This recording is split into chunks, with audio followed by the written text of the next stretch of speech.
On today's episode, we are joined by the president of the American Sportfishing Association, Glenn Hughes. In this conversation with Glenn, he shares with us the state of the fishing industry from the ASA's perspective, the issues that are currently affecting the sport as a whole, and a sneak peek at the 2024 ICAST show. All that and more in this episode of Tackle Talk. Hello, everybody. I'm Bill Dance, and you're listening to Tackle Talk.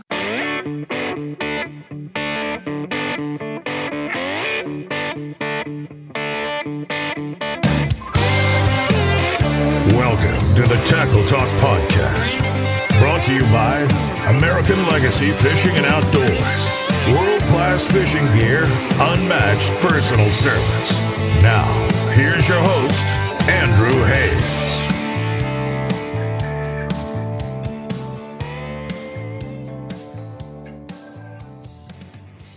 Hey everybody, welcome back to another episode of the Tackle Talk Podcast. We have a very cool show for you today, but as always, before we jump into the show, we do have to give a massive shout out to American Legacy Fishing. And right now, if you're listening to this anywhere around the date that this episode comes out, which should be like July 2nd, 2024, American Legacy Fishing has some killer sales on the site right now.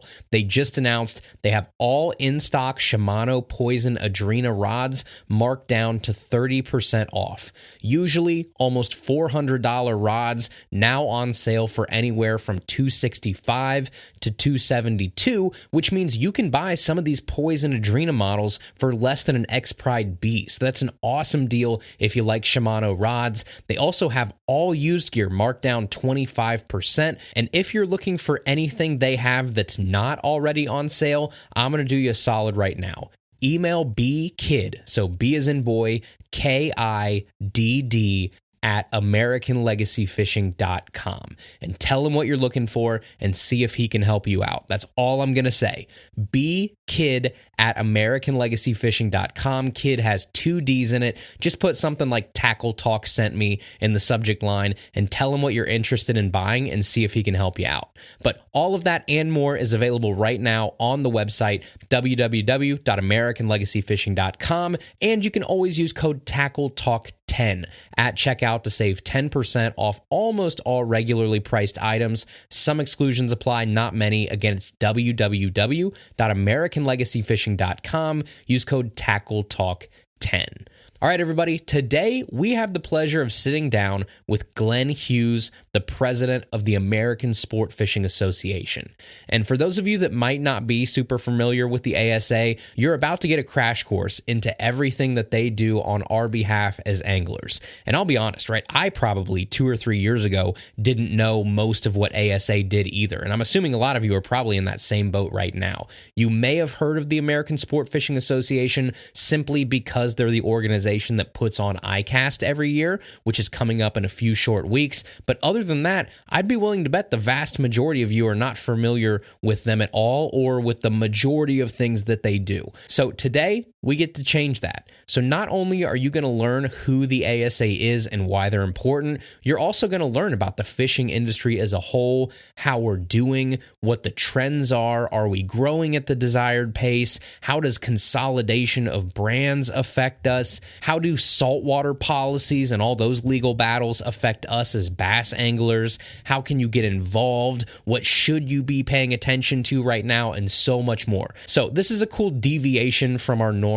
episodes, but I think it's going to help us all out a lot, myself included, because it's going to help us continue to be well-rounded and knowledgeable anglers, not just about baits, not just about tactics, but about the sport and the industry as a whole. So without further ado, let's get into our conversation with Glenn Hughes. All right, ladies and gentlemen, we are joined today by the president of the American Sportfishing Association, Mr. Glenn Hughes. Glenn, thank you so much for stopping by the show today. Thanks, Andrew. Really looking forward to talking with you.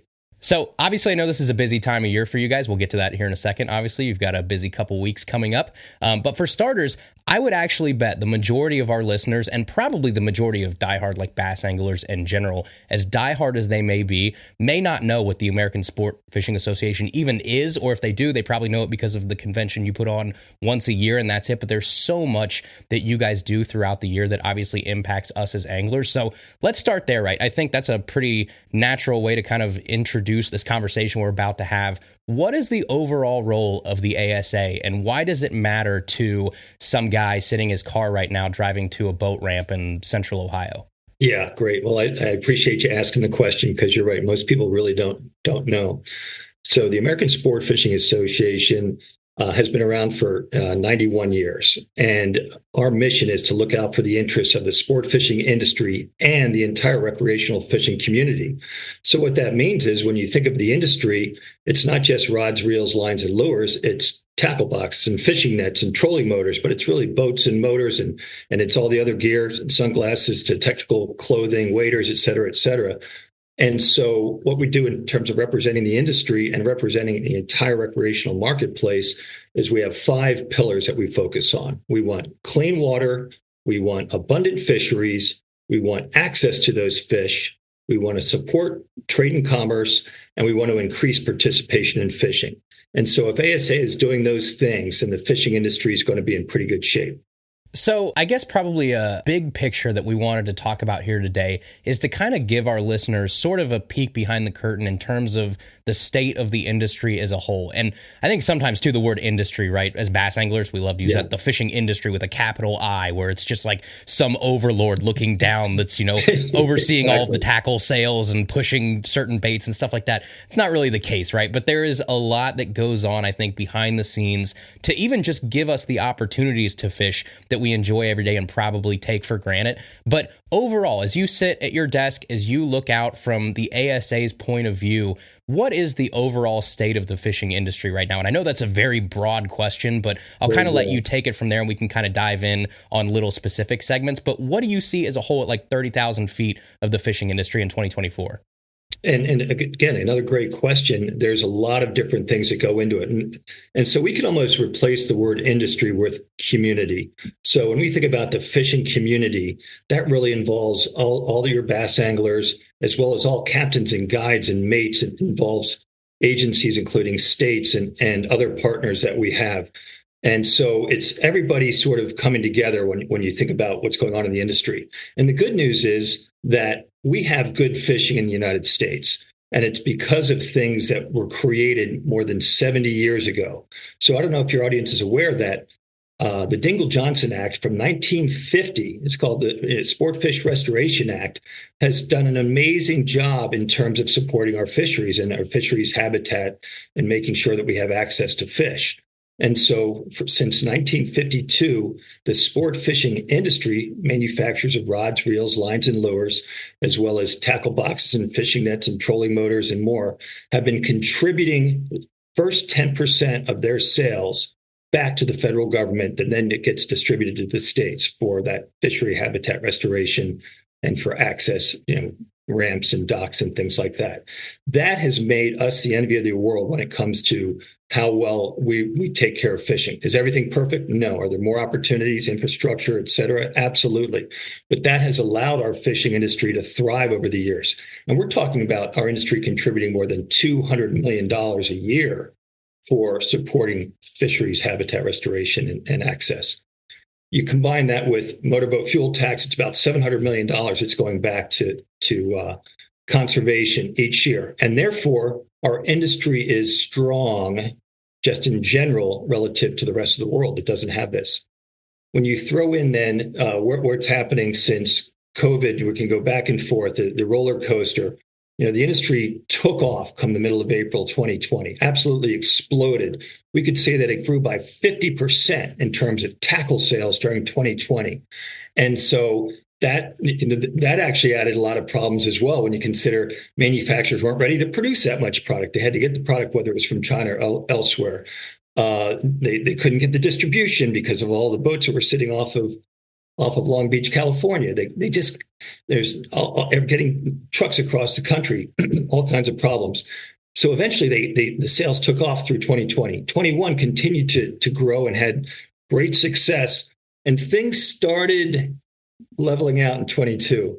Again, the other issues on that was people kept building too much product and they ended up having too much inventory. And so they were clearing out the inventory in 22 and 23. And so I'm catching up here finally to how's the industry doing. At the end of 23, we would say that all of a sudden we had fallen back just a little bit better than pre-COVID numbers.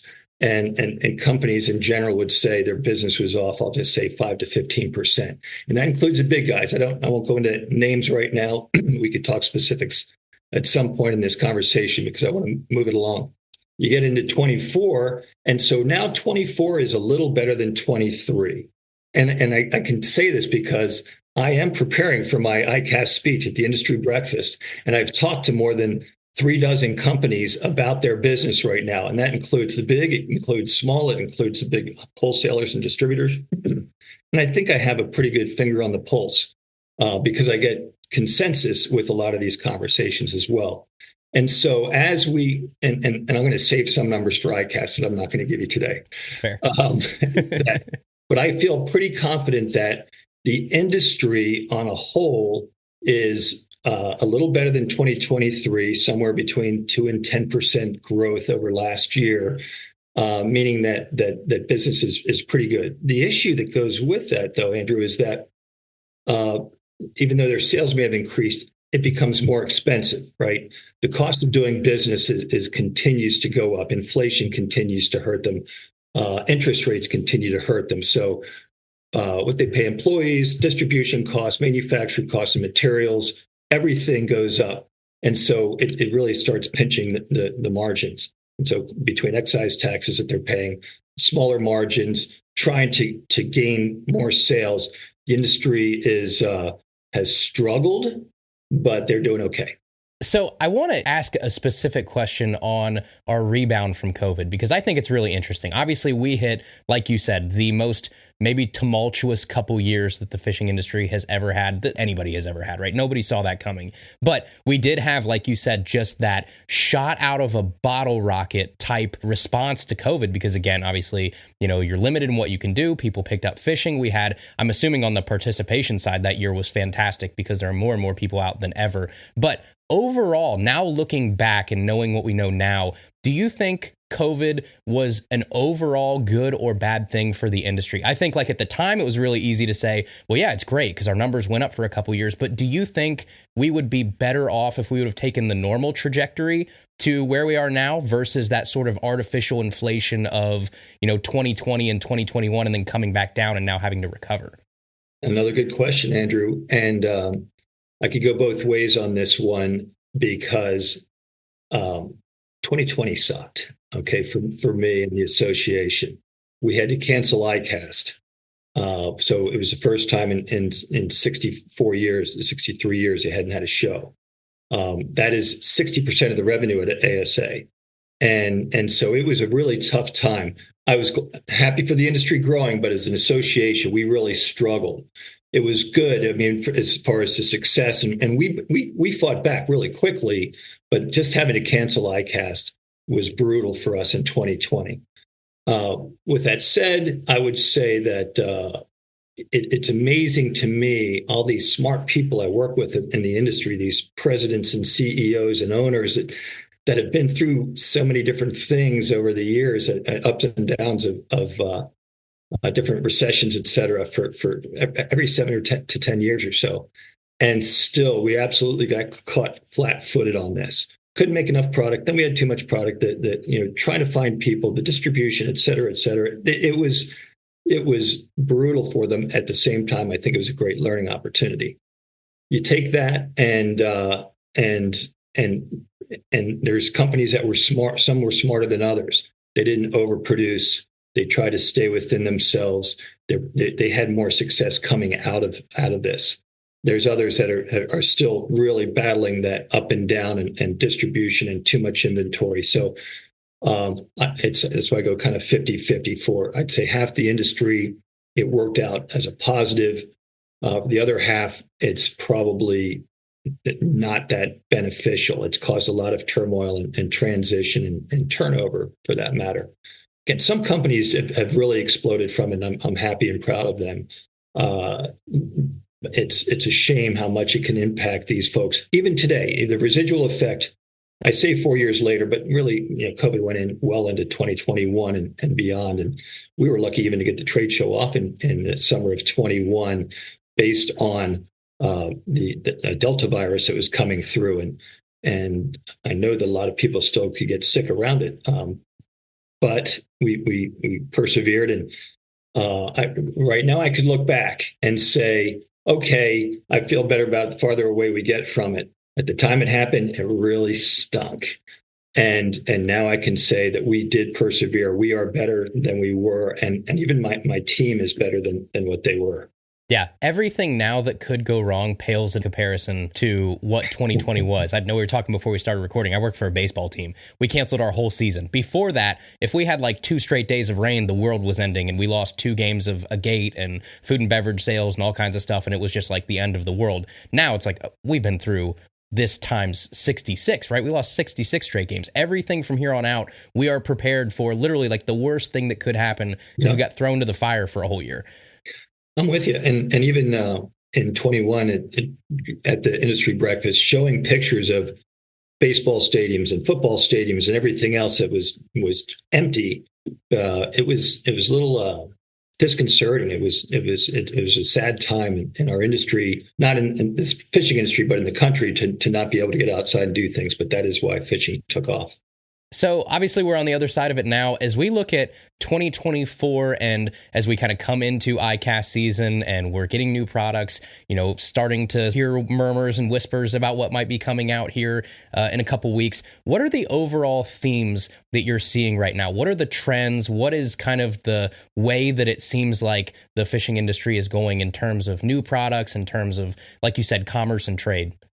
Well, I know that you've certainly been seeing it on the bass side, and having listened to some of your podcasts in the past, there's been a lot of turmoil around forward-facing sonar. We're gonna have to bleep that. That's the F word, yeah. FFS, and I'm not gonna dwell on it here as much as it's amazing to me. Again, in all my conversations, how much new product's going to come out. Not marine electronics, but products to support the FFS and so you're going to see a lot of it in soft plastics and really it's impacted sales. I mean, hard bait sales are down and soft plastics are up.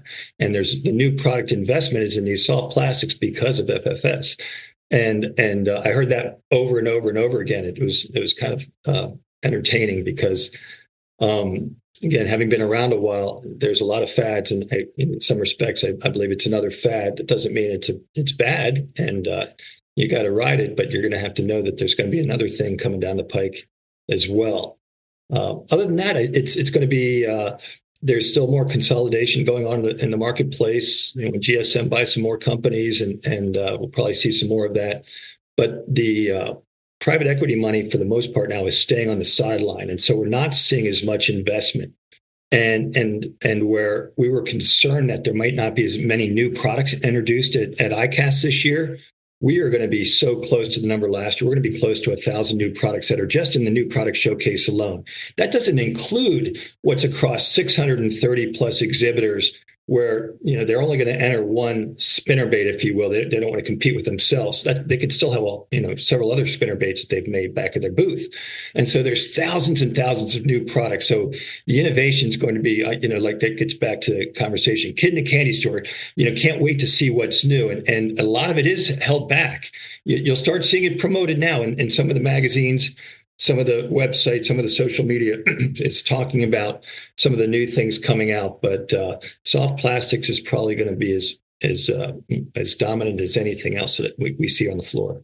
So you mentioned something right there that I think is interesting. Obviously, you talk about, GSM, they just bought Dobbins, all of these 4, 5, 6 big companies, your Rather Outdoors, your Pure Fishings, your GSMs, people like that, House of Outdoors that kind of, like you said, sort of consolidate a lot of these smaller companies in the fishing industry. Obviously, as the ASA, you said one of your key pillars is, trade and commerce and things like that. Does that impact you at all? Like, is that something that you have to, I don't know how that works. Do you have to keep an eye on that? Are you for that? Is it something that you have to, like you said, kind of tread lightly because you want there to still be plenty of competition in commerce? Or is it just something you're just like, it doesn't really matter to us as long as the products and the labels are staying different and you're keeping up this culture of coming out with new products every year? It's a fair question. And I don't want to get too deep into the semantics of it as much as to say that it's inevitable. It's going to happen. It's going to continue to happen. And so we deal with it accordingly. And every company is different. What Rather's done is different than what Pure Fishing's done, which is different than what GSM's done over these years so far. And so for us, again, I don't want to bore the pants off your listeners. You know, the in the sport fishing industry, they pay for each member each manufacturer. They pay membership dues to us. We have over 800 members at ASA. About 600 of them are manufacturers. Only about 300 of those 600 are fishing tackle manufacturers. The others are anything from Costa sunglasses to Afterco clothing to Suzuki and Yamaha outboards to a few boat companies as well. Excuse me. And so we have a mix of all these folks, and there's a different formulas for the 12 categories of membership that we have. So to date, they haven't really hurt us. I can tell you that, you know, we have about the same number of exhibitors this year as we had last year, but we have more booth space. And part of it is a consolidation of some of these companies, but they're still having booth space to support these different brands. So it seems to work itself out to this point in time. You know, my concern, and having been around this industry for 35 some odd years, is that the consolidation sometimes, unless you have a champion on that brand, the brand's not going to make it. And it's really hard. And I've been down that road in my own careers, that if you have too many responsibilities, you're going to take your eye off the ball on some of those. And so I hope that these companies invest properly with these different brands, make sure that they take care of the legacy, the integrity, and give it the support that they need to survive. Because if it doesn't have the support, it's not going to survive. All right, everybody, we'll get back to our episode here in just a second, but first we are brought to you in part by Dakota Lithium Batteries. And if you take one look at my batteries, you're going to see that I'm insanely tough on my gear. They're scraped up, they're dirty, they're faded, because I buy batteries to perform, not to look pretty. Same thing with my rods, my reels, my baits, all my fishing gear. The things that matter most to me are performance and durability. And I can confidently say that after years now of running Dakota Lithium batteries, they're my go-to choice for batteries because of those two exact reasons. They work when you need them to every single time, and they put up with the abuse and the harsh conditions that I put them through day in and day out. With Dakota Lithium, I can focus less on my batteries and more on fishing. So if you want your own Dakota Lithium batteries, all you have to do is go to www.dakotalithium.com. They have their full line there on the website. And pay attention here, we do have an update. Our coupon code has changed. Our exclusive Tackle Talk coupon code for dakotalithium.com is now Tackle Talk 5. Tackle Talk 5 is going to save you 5% off your entire purchase. So if you're getting a $500 battery, boom, $25 off. If you're buying a $1,000 battery, $50 off. Use code Tackle Talk 5 over at www.dakotalithium.com, the official lithium battery of Bassmaster. So what's the biggest challenge you think in the fishing industry today? Like, what are we facing that we probably need to be cognizant of moving forward? So it's a combination of things. So we can say that what happens in salt water doesn't impact fresh water, but I'll tell you it absolutely does, because it impacts the manufacturers. When you think about Shimano and Daiwa and Pure Fishing and Rather and others, they make saltwater product. And if things are shut down on salt water, that hurts their overall business. And they really can't afford to do that. These manufacturers have fairly tight margins, and they really need to be successful in all facets of their business. So, for example, I don't know if you've talked about this. A lot of folks inside the U.S. don't know about this North Atlantic right whale and the vessel speed restriction. Have you heard about this, Andrew? No. So it is such a big deal for us in the boating industry in the East Coast of the United States. Now, get this.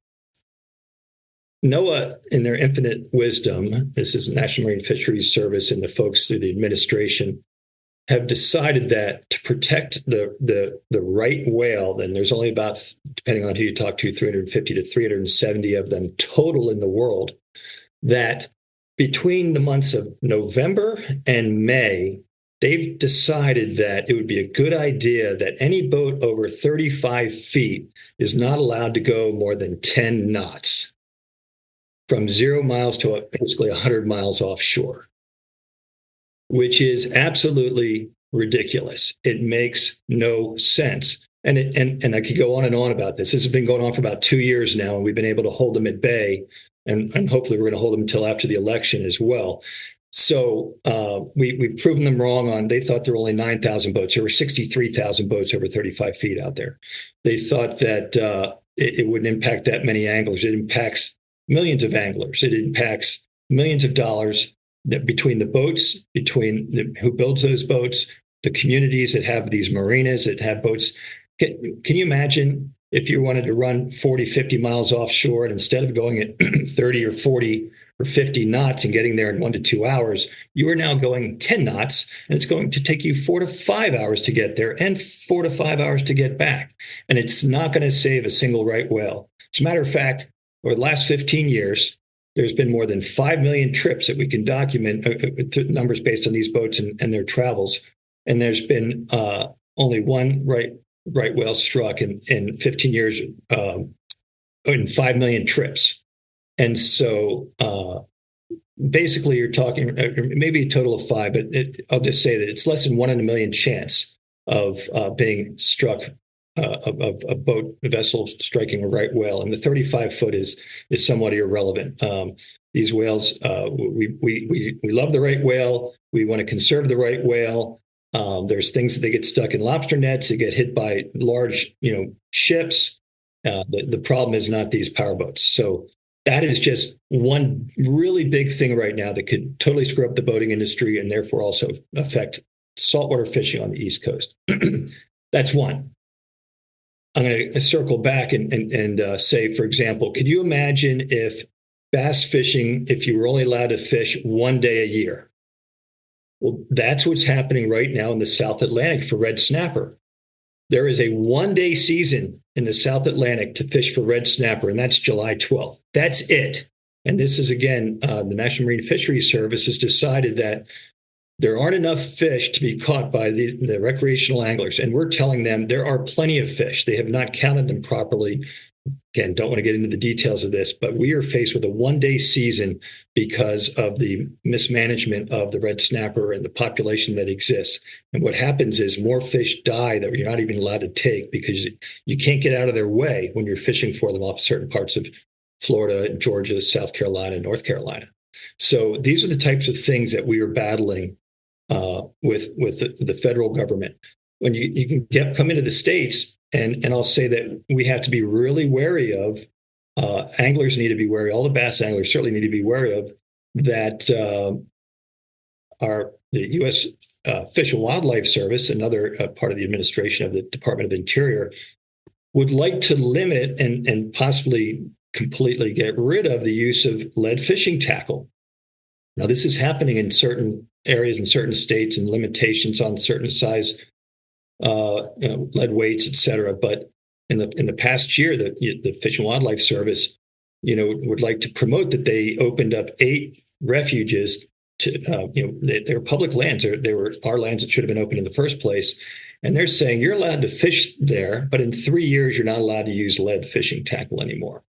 And this is nonsense. They haven't proven that lead fishing tackle is a problem when it comes to fish and wildlife. And I asked for that proof, and I said, let's do the research to try to prove that this is a problem.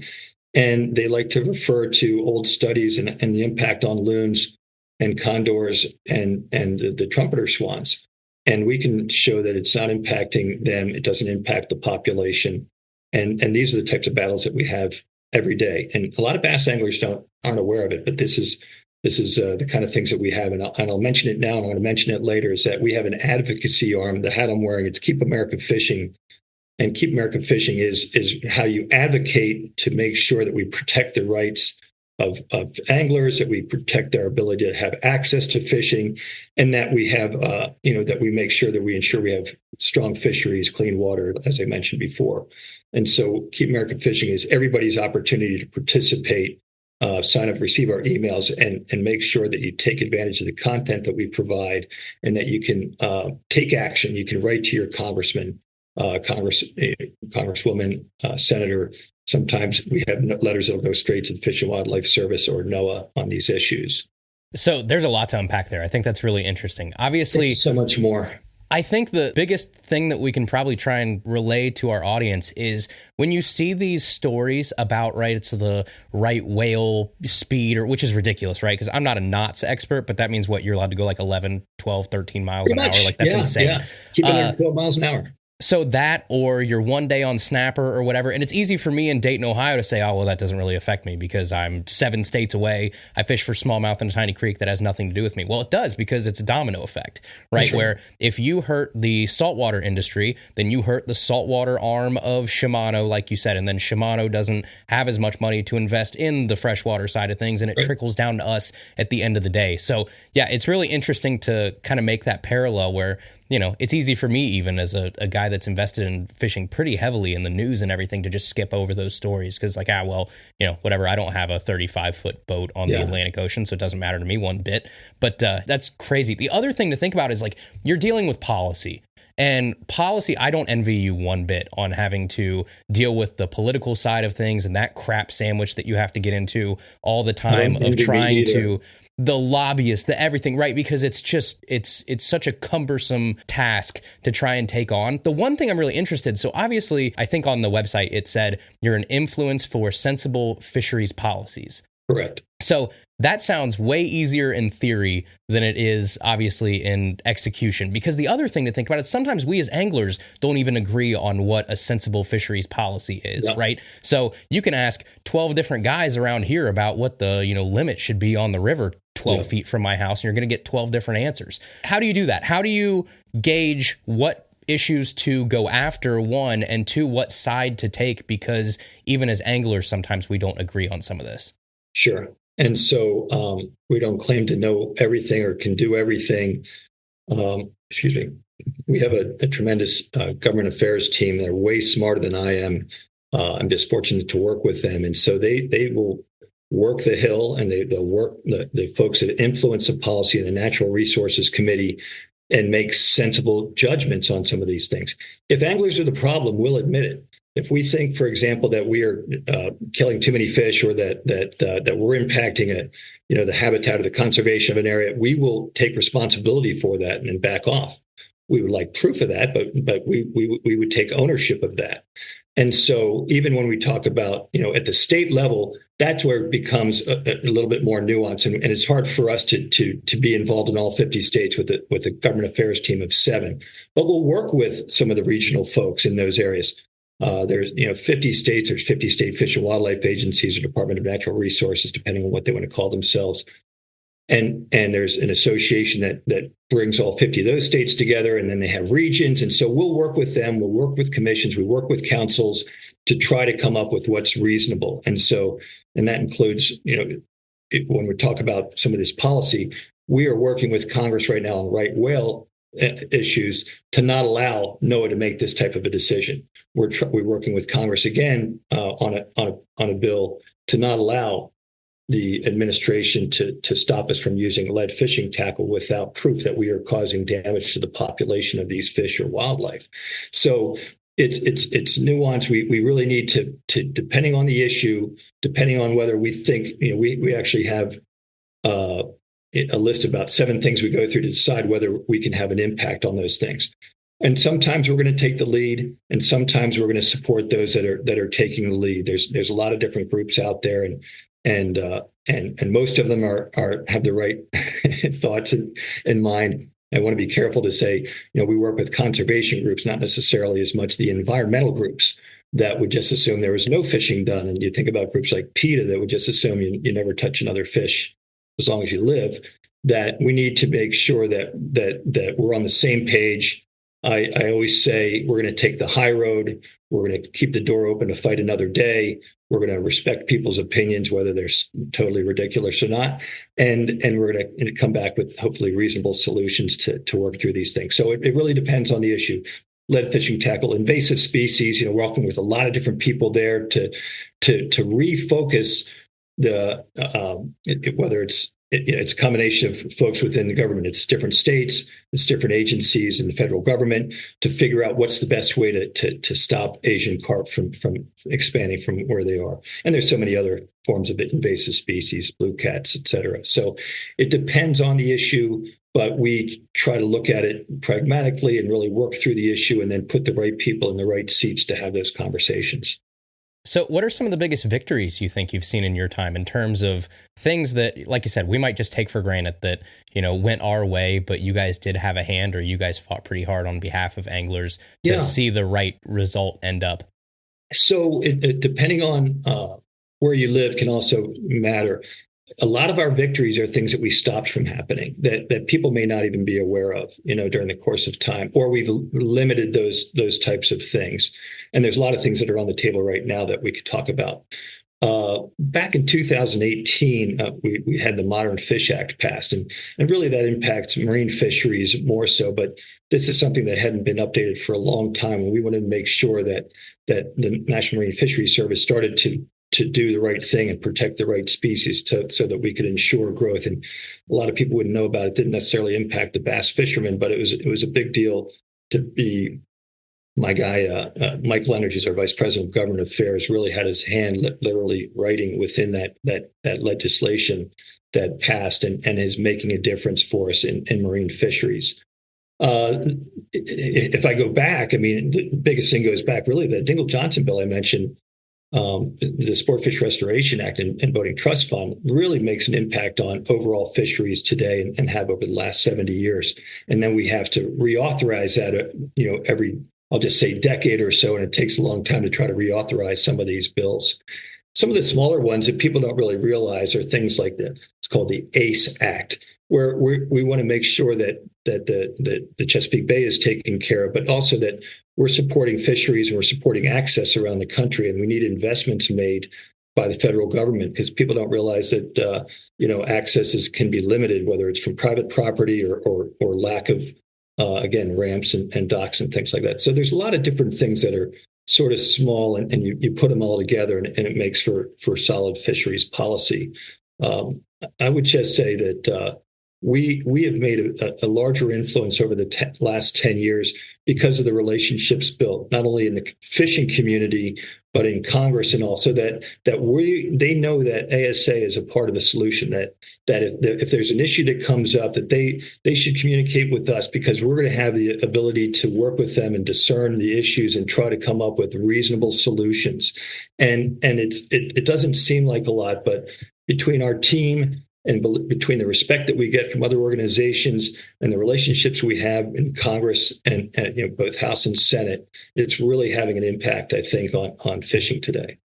So it's also cool you mentioned the Dingell-Johnson Act a couple times, because we had an episode, this is maybe 2 months ago now, where we did an episode with our buddy Ken Duke. Sure. We went through the top 10 moments in bass fishing history, and the Dingell-Johnson Act was one of those, the Sportfish Restoration Act. Sure. Because, like I said, there's so many little tentacles that come off that still affect us to this day, and no one has any idea that it's because of that act. So that's very cool. So I guess one thing you mentioned, obviously, with senators and representatives and things like that, if there's something at a local level that, we should be aware of, like maybe it's something in Ohio, maybe it's something a little bit more local than that, maybe it's a certain body of water or something, how can someone like me or someone listening to this get involved or help with this type of thing? Like, is it, everybody talks about just call your senator or call your, representative or whatever. And, I don't know how often anything really gets done because it can make a difference. But what can regular people do to help either further the mission that you guys are already doing or get involved at more of like a local level?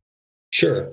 And so I'm going to tie that into like just another one of these issues that we've talked about. So when you think about lead and things that are going on in Minnesota, the folks in Minnesota helped us stop a law going through to make lead be banned from fishing. And it's because of getting people in Minnesota involved. Same thing in the state of Maine.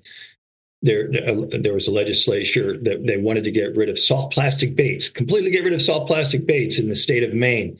And we worked with their legislature. We actually had some good support from Cabela's at the time, and flooded them with letters and emails and things like that to say, we've got to stop the madness. And we came to find that that was in that instance more of a littering problem, not necessarily that soft plastic baits were killing fish.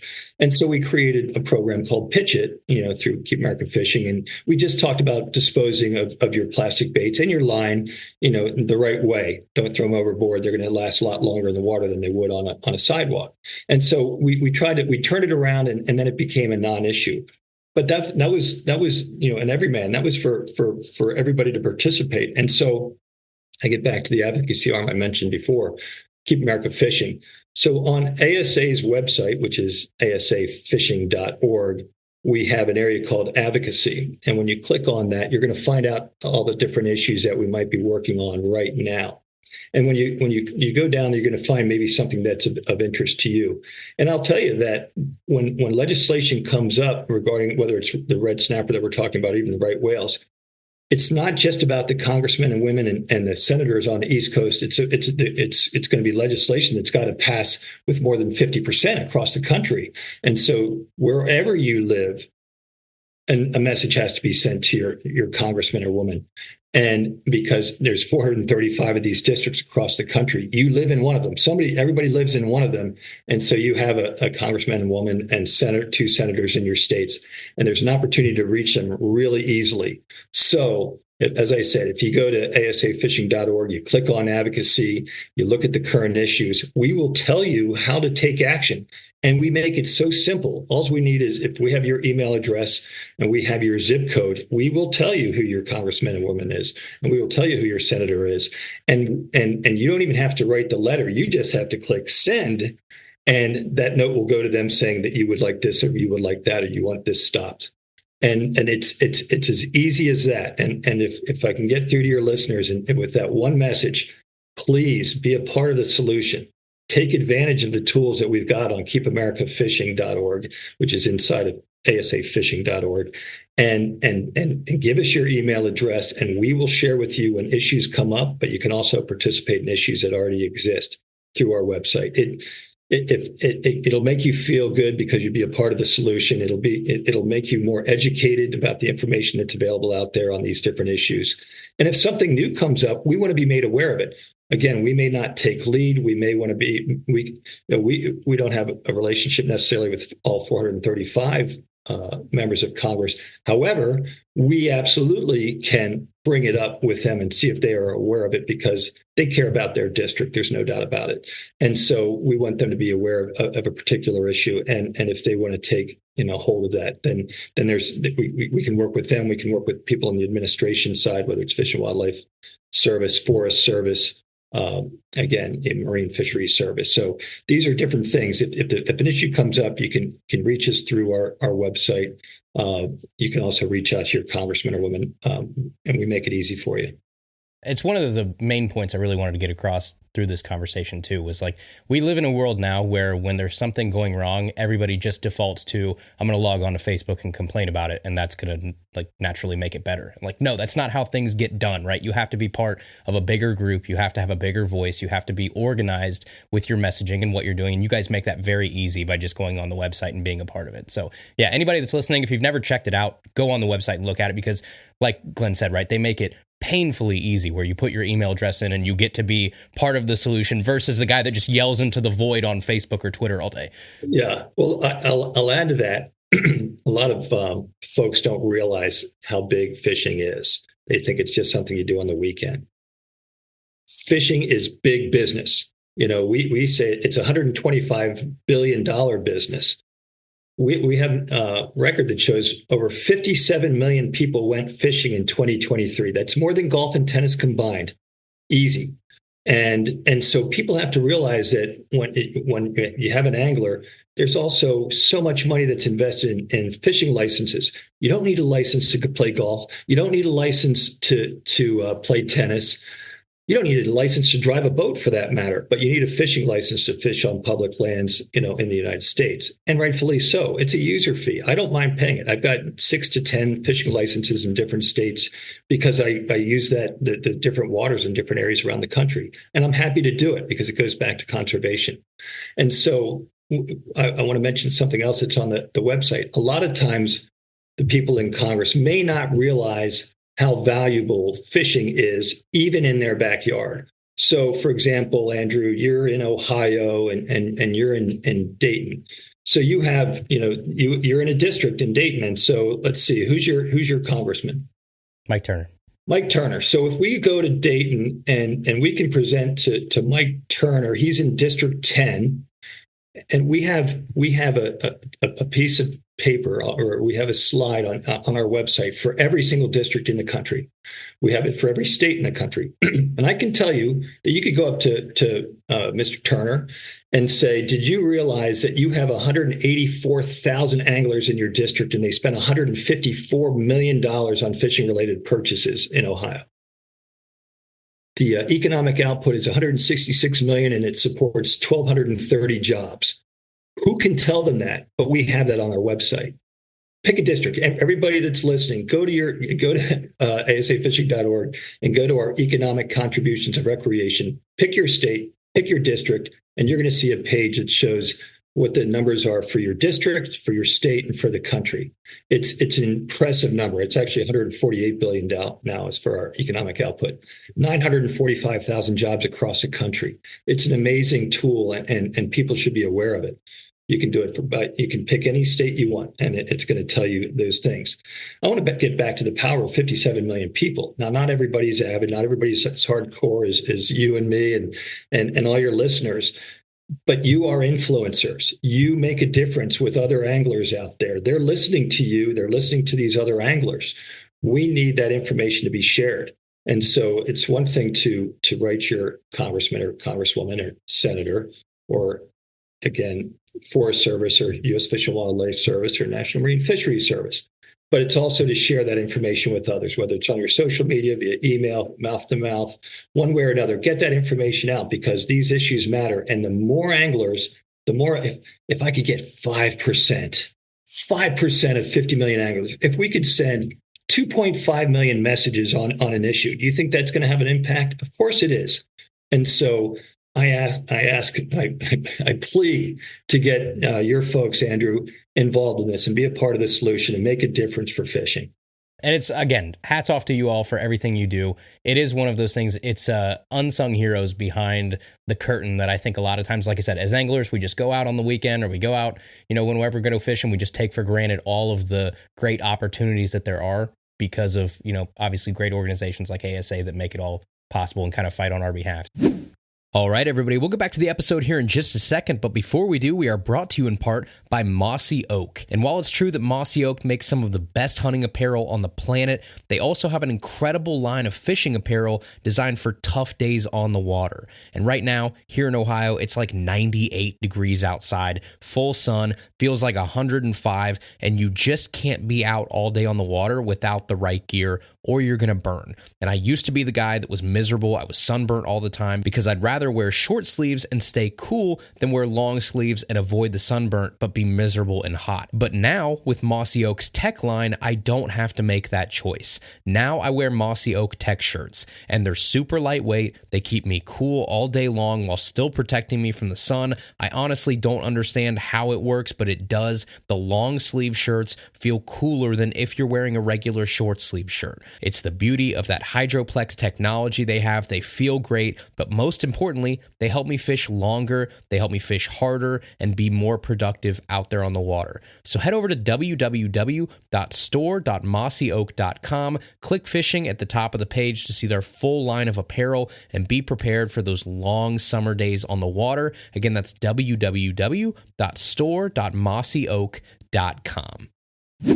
The last thing that I want to touch on here, obviously, before we let you go, is obviously we're coming up on ICAST season 2. I know you talked about it a little bit ago. We hinted at it a little bit. This is, like I said, kid in the candy store. I chomp at the bit to get ready to go to ICAST because as a tackle nerd, as a gear nerd, as a fishing nerd in general, it is just playland, right? Everything is all under one roof. Every person is all under one roof. And as someone that really just nerds out on the business and the actual physical products in the fishing industry, it's heaven on earth. So we are coming up on that very, very quickly. One, I think people know what ICAST is, but I don't think people realize a lot of what goes on behind the scenes to make it possible. I think there's probably a hefty majority of people listening to this that didn't even know it was put on by ASA. They probably just think it's the, distributors or the companies or whatever, and they all buy a booth space or something. It's like, no, No, it's put on by the ASA. So I guess to give us a big picture, what is ICAST to you? What is the point of ICAST to you? And why is it an important event every year?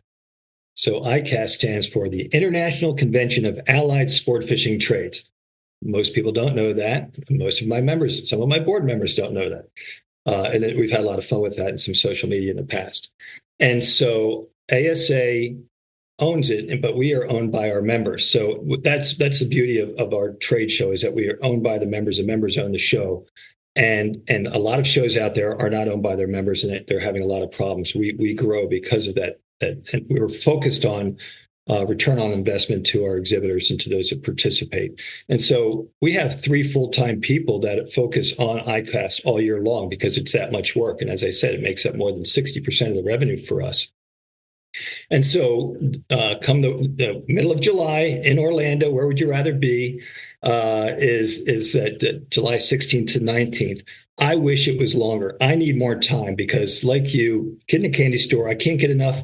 And it's not just the product, it's the people. These are people that my first ICAST I went to as in 1989. And I couldn't believe it when I walked in there. And so 35 years ago, I was a little younger.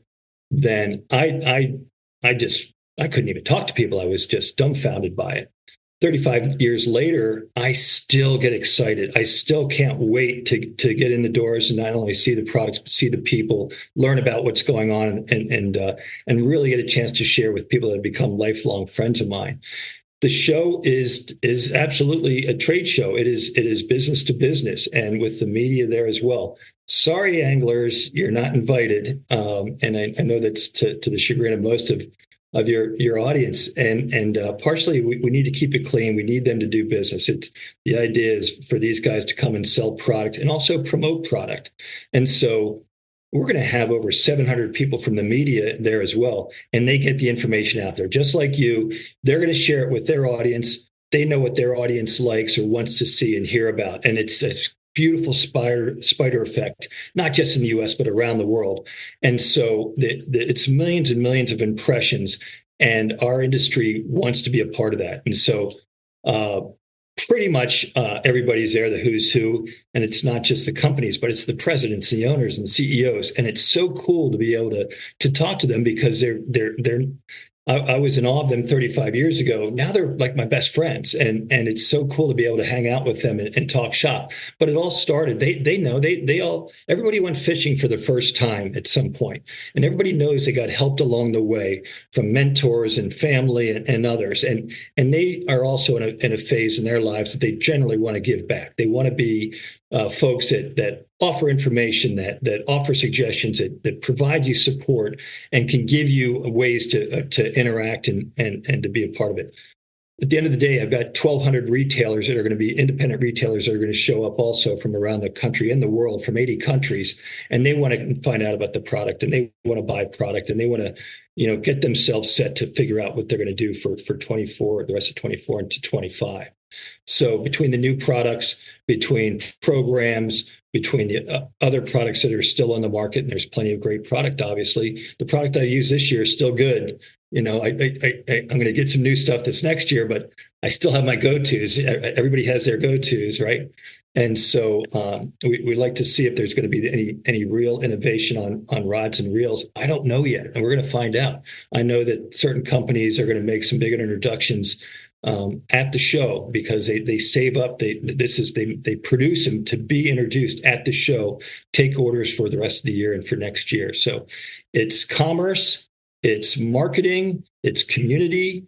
We also have what we call lunch and learn. So there's education that goes on. We're going to teach folks, whether they're on the conservation side or on the retail side or manufacturing side, how to market their products, how to sell more, how to have more participation. The participation side is something that I'm really focused on.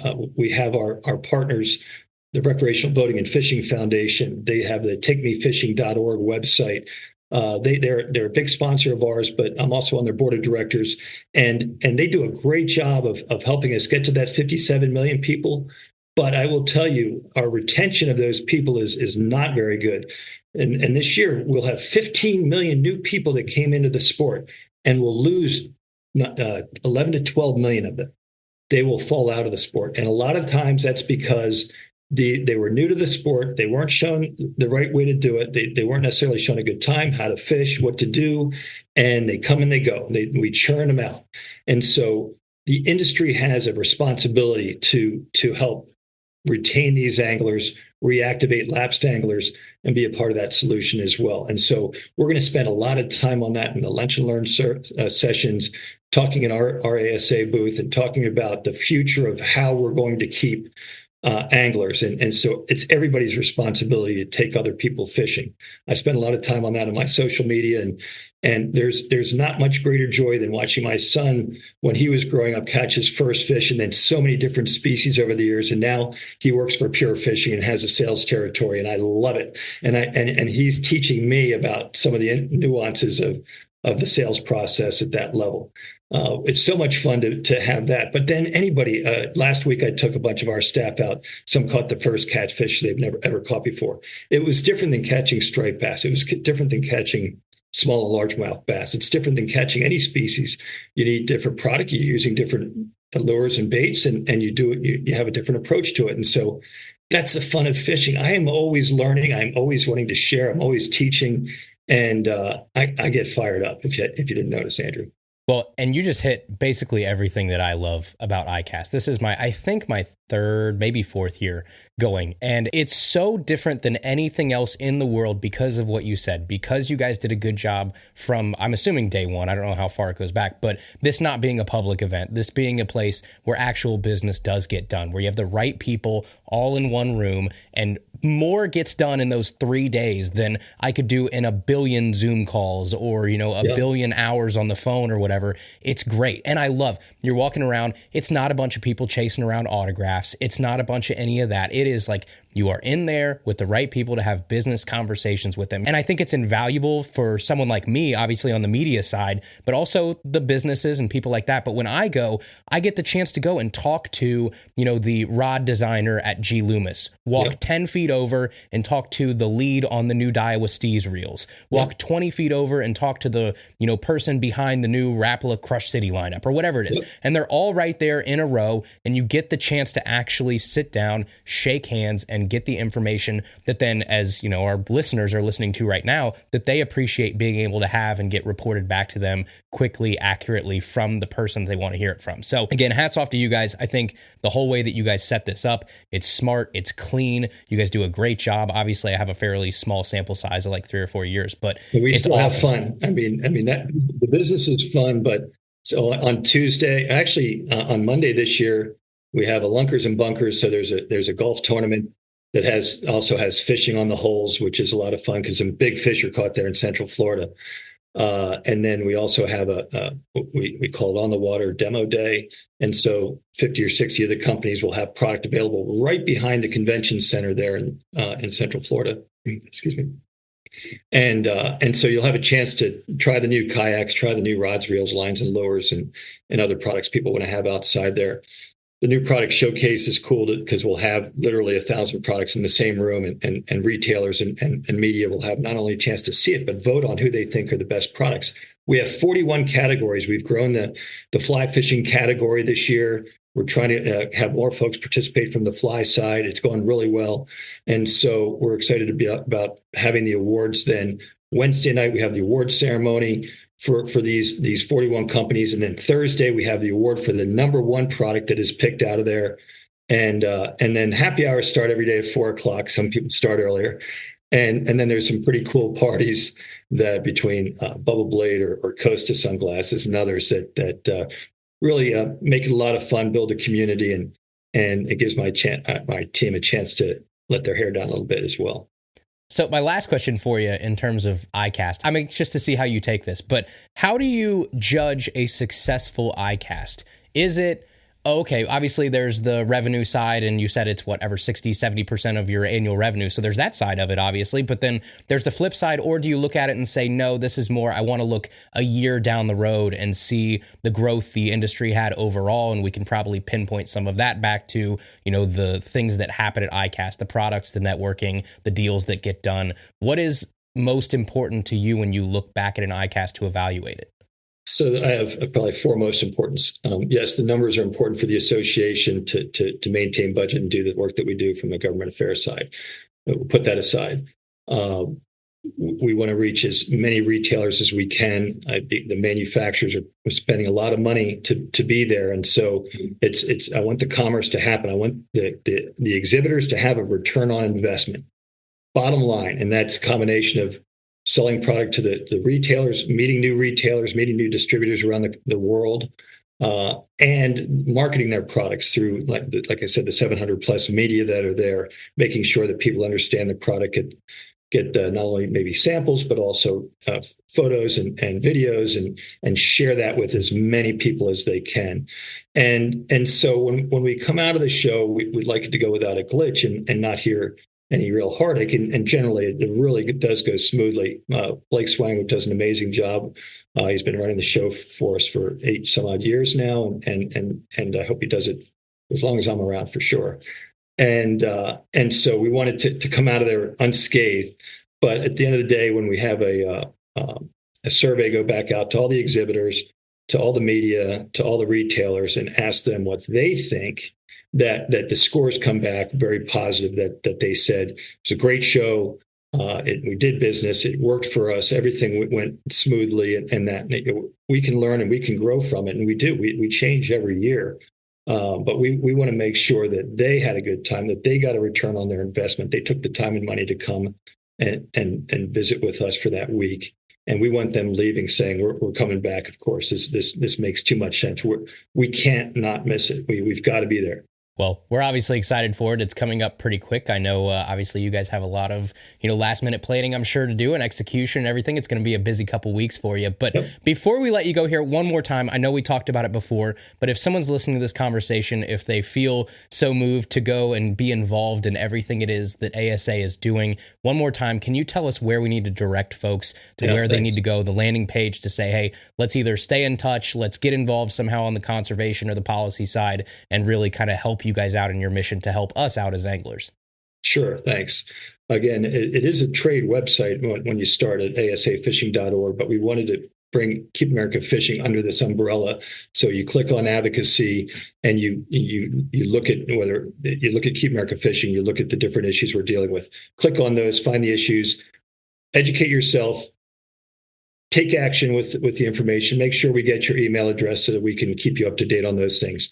And you can also see a lot of this on our social media. So, whether you're looking at Instagram or LinkedIn or X or Facebook, ASA Fishing is the name, or Keep America Fishing. You're going to find us, and there's going to be a lot of different information, especially around ICAST. You're going to see a ton of promotion from us on what's going on at the show. And so any participation would be greatly appreciated. And let's get at least 5% of the anglers making a difference and making sure that Congress and the administration go our way when it comes to anglers and the fish. Well, we really appreciate you obviously coming on here and shedding some light on everything that it is that you do. Again, I would probably bet that the majority of the listeners from this show have no idea all of the work that goes in behind the scenes year in and year out from the ASA side of things. So, Glenn, thank you so much for joining us today. We really appreciate it. My pleasure, Andrew. Thanks so much. Go fish. All right, everybody, that is our show today. Thank you, Glenn, for stopping by. We appreciate it. Get ready. ICAST is coming up, which is put on by the ASA. It's right around the corner. I will be flying down to Orlando, per usual, on my own dime, to go down there and try and give you guys the most in-depth, truly unbiased coverage of ICAST and all the new products that are coming out. So that's going to be coming in just a few short weeks. But as always, thank you guys so much for listening. We appreciate it. Be sure to subscribe on Apple Podcasts, Spotify, iHeart, wherever you listen. Find us on the web, tackletalkpodcast.com. You can find us on Facebook, Instagram, YouTube at Tackle Talk Podcast. Leave us a review if you can on Apple or Spotify, and we will see you right back here next Tuesday for another brand new episode of Tackle Talk.